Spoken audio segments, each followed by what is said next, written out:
ಬಹುಜನ ಚಳುವಳಿ ಅಂದ ತಕ್ಷಣ ನೆನಪಾಗುವುದು ಅದು ಅಣ್ಣ ಹನಸೋಗೆ ಸೋಮಶೇಖರ್ ಅವರು ರಚನೆ ಮಾಡಿರ್ತಕ್ಕಂಥ ಎಲ್ಲ ಗೀತೆಗಳು ಕೂಡ ನಮ್ಮ ಎದೆಯಾಳದಲ್ಲಿ ನಿಂತು ಪ್ರಬುದ್ಧ ಭಾರತ ಕನಸನ್ನು ಕಂಡದ್ದು.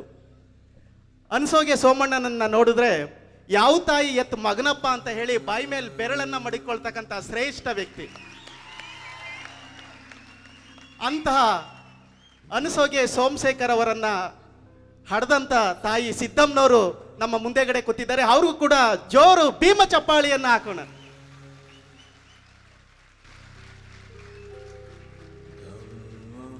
ಕಾರ್ಯಕ್ರಮದಲ್ಲಿ ಜ್ಯೋತಿಯನ್ನ ಬೆಳಗುವ ಮೂಲಕ ಕಾರ್ಯಕ್ರಮಕ್ಕೆ ಉದ್ಘಾಟನೆಯನ್ನ ತಂದುಕೊಟ್ಟಂತ ಎಲ್ಲ ಗಣ್ಯರಿಗೆ ಭೀಮ ಅಭಿನಂದನೆಗಳನ್ನ ಅರ್ಪಿಸ್ತಾ, ಈಗ ಕಾರ್ಯಕ್ರಮದಲ್ಲಿ ಪಂಚಶೀಲ ಮತ್ತು ತ್ರಿಶರಣಗಳನ್ನು ನಮ್ಮ ಜೊತೆ ಹಂಚಿಕೊಳ್ಬೇಕು ಅಂತ ಹೇಳಿ ನಮ್ಮೆಲ್ಲರ ಪ್ರೀತಿಯ ಮಾರ್ಗದರ್ಶಕರು ಆಗಿರ್ತಕ್ಕಂಥ ವಿನಯ ರಕ್ಕಿತ ಬಂತೇಜಿ ಅವರಲ್ಲಿ ಈಗ ವಿನಯಪೂರ್ವಕವಾದಂಥ ಮನವಿಯನ್ನ ಮಾಡ್ಕೊಳ್ತಾ ಇದ್ದೇನೆ.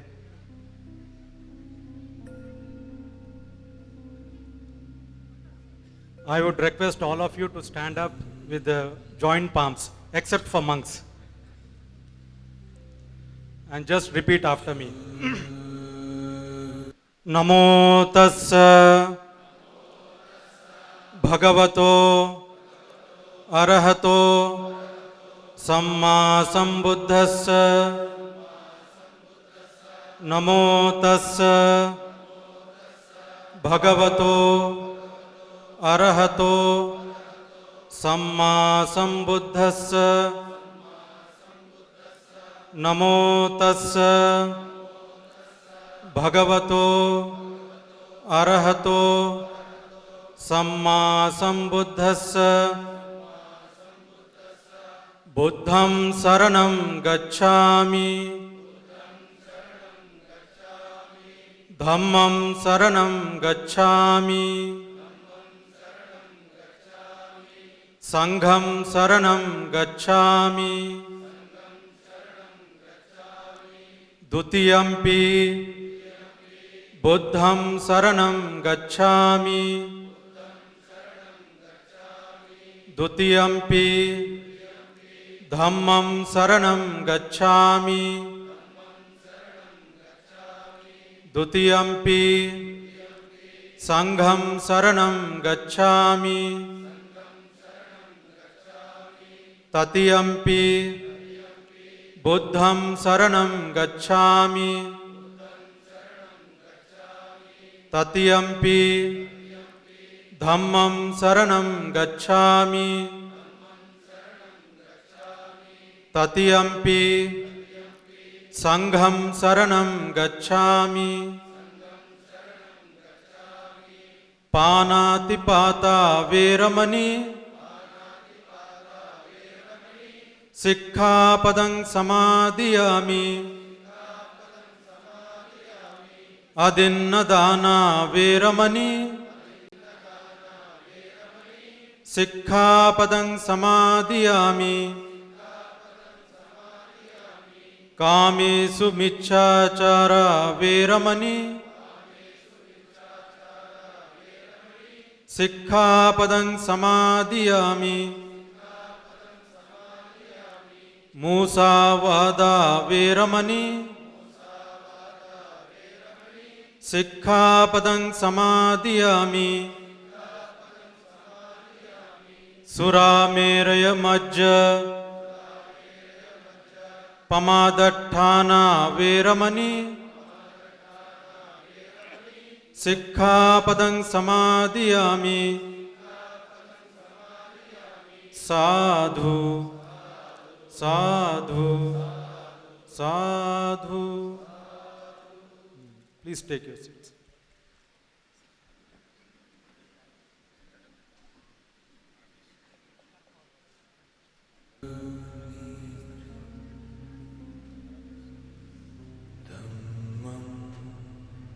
ತ್ರಿಶರಣ ಮತ್ತು ಪಂಚಶೀಲವನ್ನ ನಮ್ಮೊಂದಿಗೆ ಬೋಧಿಸಿದಂತ ಪೂಜ್ಯ ಬಂತೇಜಿ ವಿನಯ ರಕ್ಕಿತ ಬಂತೇಜಿ ಅವರಿಗೆ ನಮ್ಮೆಲ್ಲರ ಪರವಾಗಿ ಪ್ರೀತಿಯ Bhima ಅಭಿನಂದನೆಗಳನ್ನ ಪ್ರೀತಿಪೂರ್ವಕವಾಗಿ ಅಭಿನಂದಿಸೋಣ.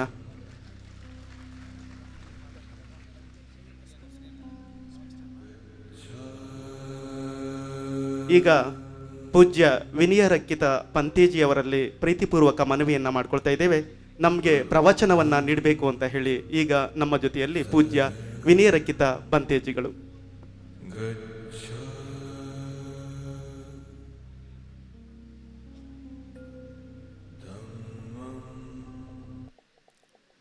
Homage to Buddha, the Enlightened One. Gratitude to the Sangha for preserving and propagating the Dhamma. Gratefulness to Bodhisattva Babasaheb Ambedkar for initiating us into this Saddhamma and giving us one of the best constitution. Distinguished guests on the dais, venerable monks, meritorious upasaks, upasikas, brothers and sisters in the Dhamma. Today, we all have gathered here to participate in the 2 days National Buddhist Conference. And just now, you all have taken the Trisarana and Panchashila. So as Buddha said, whatever you do, you should do with proper understanding. You should not just blindly accept things. And as the Buddha's Dhamma explains, it says, Ehi Passiko. That means come and see, not to come and believe. So that means you have to understand or you have to experience, and if you appreciate, then you commit yourself to that particular teaching.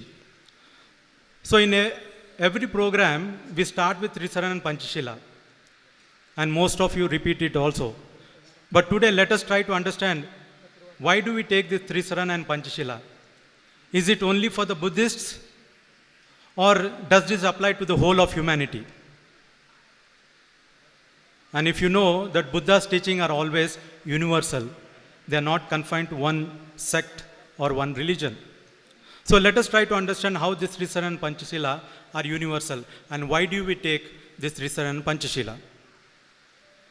Now to give an example, when a person is sick, let us say, and if he or she suffers from some disease, and if he or she wants to get rid of that disease, what he or she should do? Can they sit at home and pray to the God and say, oh God, may my fever go away? Or oh God, may my cough go away? If they pray like that, will the disease go away? No. So what they should do? The first thing they should do is, Dr. Sharanam Gacchami. They should take refuge in the doctor. Now, taking refuge in the doctor doesn't mean just you go and sit at the feet of the doctor and start praying him. Taking refuge in the doctor means surrendering to the doctor and telling to the doctor, look doctor, I am sick and you are the doctor. So whatever instructions you give, I am ready to follow that. So in that sense, when you surrender, that is the real taking refuge. That is taking Sharana. So okay, you are taking refuge in the doctor. You are ready to follow the instructions given by the doctor. Is that enough? No, that is not enough. Then you have to take a second refuge. What is that? That is medicine Sharanam Gacchami. That means what the doctor has prescribed the medicine, that you have to take. Taking refuge in the medicine doesn't mean you keep the medicine on the table and start praying, oh medicine, may my fever go away. Oh medicine, may my cough go away. Not like that. And there are some intellectuals. What they do, they take the prescription and they start reading the prescription. One tablet in the morning, one capsule in the afternoon, one syrup in the night. They go on reading, but they don't take. This is the state of intellectual people. They don't take, they just go on reading the scriptures. So here, taking refuge in the medicine means you have to take the medicine as it has been prescribed.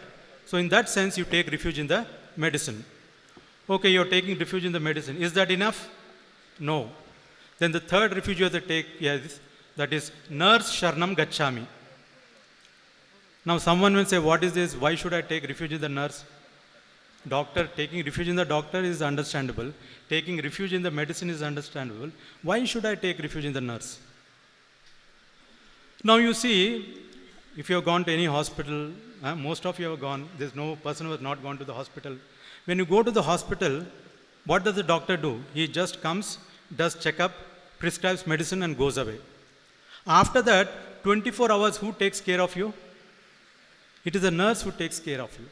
It is nurse who tells you what medicine you should take in the morning, what you should take in the afternoon, what you should take in the night, what you should take before food, what you should take after food, what you should do, what you should not do. All these 24 hours, the monitoring is done by the nurse, not by the doctor. Therefore, you have to take refuge in the nurse. That means you have to accept the instructions given by the nurse. Then only you can get rid of your disease. So any person who is suffering from any disease has to take refuge in the doctor, in the medicine, and in the nurse. Then only he or she can get rid of the disease. Similarly, here, we human beings are also suffering from a disease. And this disease is a universal disease, which is termed as dukkha. Normally in our conventional or Hindi or Telugu or all the other languages, dukkha means the pain. That is what the meaning is. But in Pali term, dukkha includes, of course, physical, mental suffering and all these pains. But the profound meaning of dukkha means the unsatisfactoriness. In this world, anything you take, they are unsatisfactory. You feed a person morning, again afternoon he needs. You feed in the afternoon, again night he needs. You give a cloth, again next day he needs. There are so many things. You fulfill one desire, the another desire comes up. You fill that again. So there is no satisfaction at all till you die. So this life is full of unsatisfactoriness. This is what is called dukkha in Pali. And this dukkha is for everyone.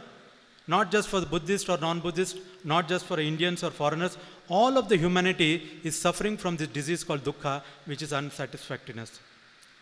So in order to get rid of this disease called unsatisfactoriness, this dukkha, we also need a spiritual doctor. We also need a spiritual medicine. We also need a spiritual nurse. So therefore, when we say Buddham Sharanam Gacchami, always keep in mind, Buddha is like a spiritual doctor for me. He is not a god who can do some magic and miracle and remove your disease or your suffering. Similarly, when you say Dhammam Sharanam Gacchami, always keep in mind that Dhamma is like a medicine for me. Therefore, I am taking refuge in the Dhamma. Similarly, when you say Sangam Sharanam Gacchami, the order of monks and nuns, they are just like nurse. Because Buddha came, prescribed medicine and went away. After that, since 25 centuries, who is monitoring your health? The monks and nuns, the nurse. So therefore, when you say Sangam Sharanam Gacchami, always remember that Sangha are like a nurse for me, therefore I take refuge in them. So therefore, whenever you take these three refuge, always keep in mind that Buddha is the doctor, Dhamma is the medicine, and Sangha are the nurse, therefore I take refuge in them. Now one may ask, okay, if Buddha is the doctor, Dhamma is the medicine, and Sangha the nurse, then that's it. Why do you give us these additional 5 precepts? To abstain from killing, to abstain from stealing, to abstain from sexual misconduct, to abstain from false speech, to abstain from all kinds of intoxicants. Why do you give this? No need of that. Buddha is the doctor, Dhamma is the medicine, Sangha is the nurse. That's enough. But if you go to any doctor, whether it be allopathy, homeopathy, or Ayurveda, you might have noticed whenever you go to the doctor prescribes the medicine, but along with the medicine, the doctor also prescribes some or other kinds of restrictions, abstinences, what you call patya or patyam. That means if you're a diabetic patient, he will prescribe the medicine, but says you should not take sweet. If you're a BP patient, he says don't take salt. If you're suffering from cholesterol, he says don't take oily foods. So these are the restrictions that you have to follow. If you tell to the doctor, what doctor, you're such a wonderful doctor, your medicine is so wonderful, your nurses are so well trained, that's enough doctor, I cannot follow the patya, the restrictions. Then what the doctor will say? Look gentlemen, it is true, I am a good doctor, my medicine is good, and my nurses are also well trained, but if you don't follow the patya, my medicine won't be effective on you. My medicine won't work on you. So if you want my medicine to be effective, you have to follow this patya, these restrictions. So that means as important is the medicine, equally important is the patya. Without patya, no medicine works. So similarly, our spiritual doctor, Buddha says, look human beings, if you want my medicine called Dhamma to be effective on you, then you have to follow this Patya of Panchashila. If you don't follow the Patya of Panchashila, my medicine called Dhamma will not be effective on you. So therefore, whether Buddhist or non-Buddhist, if they are not finding peace, happiness, it doesn't mean that Buddha is not effective, the doctor, or the medicine is not effective, that is Dhamma, or the nurses are not effective, that is nurse. The only problem is you are not following the Patya of Panchashila. If you follow the Patya of Panchashila, then everything will be fine. So therefore, these moral precepts are very much important. That's why every time when the program is there, we give this Trisrana and Panchashila. Panchashila is very important, which we call morality. So therefore, to finally conclude, I will say, morality is a must. If not, person catches rust and society goes to dust. So do not let your emotions to burst and make you the worst, but be someone whom people can trust. And this trust can come from only morality. With that, I conclude. Thank you. May all be well and happy.